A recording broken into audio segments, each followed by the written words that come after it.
Would you say that there's more faith in like a higher power or in God in like the more like underdeveloped areas of the world? Oh, Just like yeah, a little yeah, anecdote is I lived with a troop of Mormons doing door to door sales, and they would always tell me that like doing their their mission trip. I think it was like a year yeah, or 2 year thing where they just knock on doors, try yeah, to tell people about Christ. They said that Europe's like the least successful place out of all the places they go yeah. to I around the believe it. world. Yeah, so like why do you think that is? I mean, I guess maybe it's just that our technologically advanced society kind of isolates us from nature, makes us more narcissistic, Yeah, kind of isolates us from God and just yeah, feels like yeah. we're our own God, kind Well, of. I think there's two. I mean, I think there's many factors, but two of the big factors are we went through a thing a few hundred years ago called the Enlightenment, which was really great in some ways because it was the advance of science, the advance of medicine, the advance of learning, the advance of technology, blah, blah, blah, all the things that make the modern world, you know, so successful materially, you know, came out of the Enlightenment. The bad part of the Enlightenment was they threw the baby out with the bathwater. They said, like, religion's just a lot of nonsense and superstition and none of it's true. And, like, the only thing that's Mm-hmm. real is science.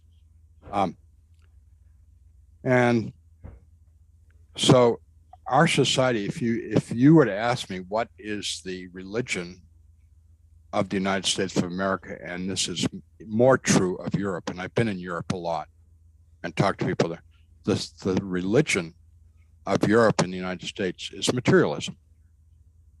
And what religion we practice is just like a little veneer, primarily on our materialism, because, like, what really counts in the United States is not worship, but it's like how big your church is and how big the band or orchestra is in your church. And, they're all professionals and they're all, you got a big paid choir and stuff like that. And you've got these giant screens in your church that each screen costs, $10,000, $20,000 a piece. And you've got six of them up and stuff like that.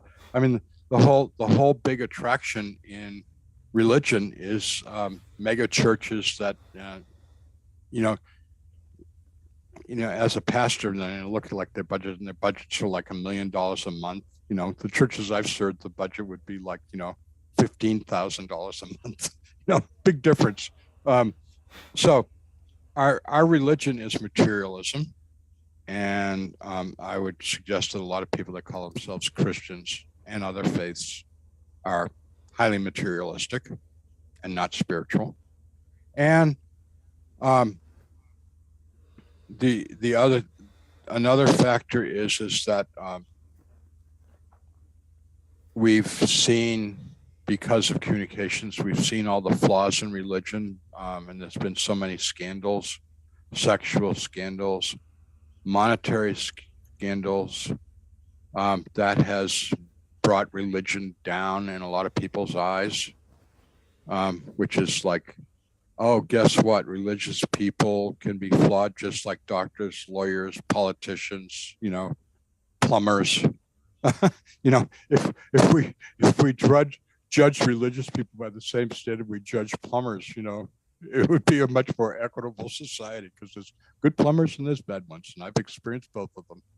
Um, you know, I've had plumbing done in my house where the joints literally fell apart because they didn't cement the joints, didn't solder the joints. It's like, really, seriously, Oh you know. wow, that's Um, crazy. anyhow, so there's that factor.